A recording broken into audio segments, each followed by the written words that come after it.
Microsoft Fabric has actually been around for a couple of years now, but interest in the platform has been growing fast. And with that comes a lot of questions from people who want to get a solid grounding in what it actually is and how it all fits together. And that's exactly what this series is for. My name is Manuel Quintana with Pragmatic, and let's get started talking about Fabric. This series is focused on fundamentals. We won't be diving into the more advanced technical topics here, so think of this as the foundation you need before any of that makes sense. This is video 1, so let's start at the very beginning. Let me paint a picture that might sound familiar, right? You've got your data pipelines running in Azure Data Factory, your transformations and big data work happening in Synapse Analytics, your reports living in Power BI, maybe some machine learning experiments inside Azure Machine Learning Studio, just doing that on the side. They're all Microsoft tools. They're all connected to Azure, but they don't really feel like one platform. They have separate interfaces, separate storage, separate billing, and separate ways of managing who can access what. Fabric is Microsoft's answer to that problem. Before Fabric existed, building a modern data platform on Microsoft Stack meant stitching together several different products that weren't really designed to work together seamlessly. You had Azure Data Factory for orchestrating and pipelines, Azure Data Lake Storage for raw files, Azure SQL Database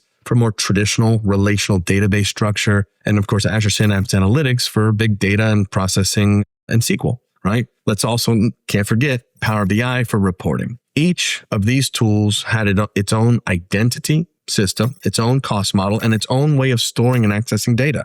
Moving data between them wasn't hard, but it did have added friction. You'd copy data from storage into Synapse, process it, export it back, then connect Power BI to yet another endpoint. For large enterprise teams, that complexity compounds fast. Governance gets messy, cost gets unpredictable, and then onboarding new team members means getting involved in teaching 5 different tools or more. Fabric was built to change that. At its core, Microsoft Fabric is an all-in-one analytical platform. It brings together everything you need for the full data lifecycle. So from ingesting raw data all the way through delivering polished reports under one single roof. Fabric has 9 main workloads, quite a bit. We've got Data Factory. This is going to be for building pipelines and orchestrating data movements. You've got data engineering, right? This is going to be Spark-based notebooks and lakehouses for large-scale processing. You have data warehouse, a SQL-based warehouse for structural analytics, data science, of course, for machine learning experiments and model training.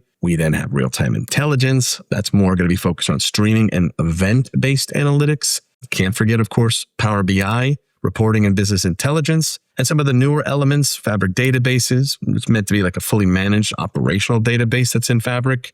Graph, right? That's going to be graph-based analytics for exploring relationships and connected data. And then very new and recent, of course, Fabric IQ, right? AI-powered intelligence built into the platform to help surface insights across your entire data. The key thing to understand is what ties them all together. And every single one of these workloads that we talked about runs on top of OneLake. It's a single unified storage layer. That means when your data engineering team processes some raw files in a lakehouse, the Power BI team can report directly off that same data without it ever having to be copied or moved. Same data, same place, no duplication. And because it's a SaaS platform, software as a service, Microsoft manages the underlying infrastructure. You're not spinning up VMs, configuring Spark clusters from scratch, or managing storage accounts. You show up, you build, and Fabric handles the rest. Now, I want to be honest about something. Fabric isn't a hard cut from everything that came before. A lot of the underlying technology is the same. It's just been reorganized and surfaced in a more unified way. If you're already a Power BI user, there's some good news. You're already in Fabric. Power BI is one of the 9 workloads. Your workspaces, your data sets, your reports,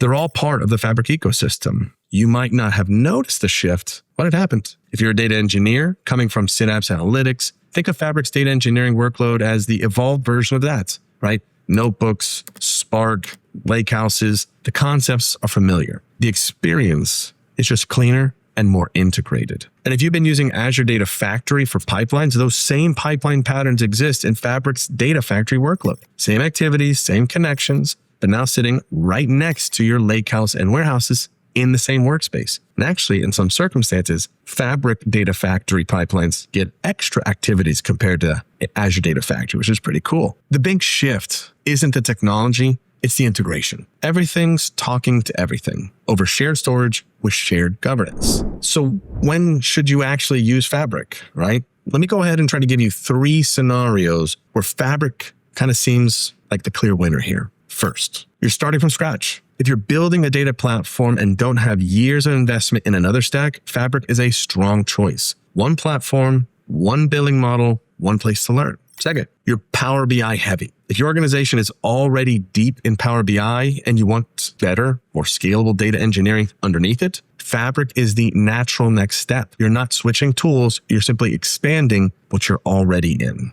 Third, you want to simplify.